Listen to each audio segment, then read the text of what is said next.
রাতের অন্ধকারে এক মহিলা ফুচকা দোকানদারের দোকান ভাঙচুর করল দুষ্কৃতীরা। ঘটনা মন্দিরনগরী উদয়পুরের জামতলা এলাকায়।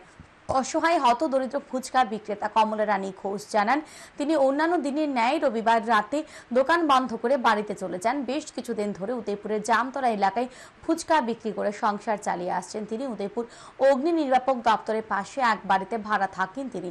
ইতিপূর্বে দুবার ওনার দোকান ভাঙচুর করে দুষ্কৃতীরা।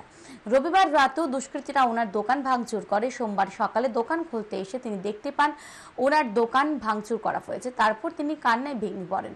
কান্না করতে করতে তিনি জানান, এই ফুচকা দোকান চালিয়ে তিনি সংসার চালান। ওনার স্বামীও ওনার সাথে থাকে না। তিনি কারোর সাথে খারাপ আচরণ করেননি, কিন্তু তারপরও রাতের অন্ধকারে ওনার দোকান ভাঙচুর করে দেয় দুষ্কৃতীরা।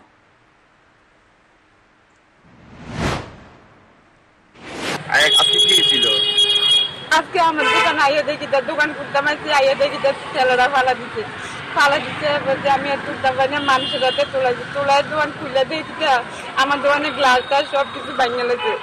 থানাতে অভিযোগ করছেন? অভিযোগ এর আগে আরো দুইবার ঘটনা হয়েছে, আমি ধন্যবাদ করছি। কোন পর্যন্ত আমি আর তারা গেছি, তারা আমার কোনো করতে পারে না, আমি কি অভিযোগ করুক।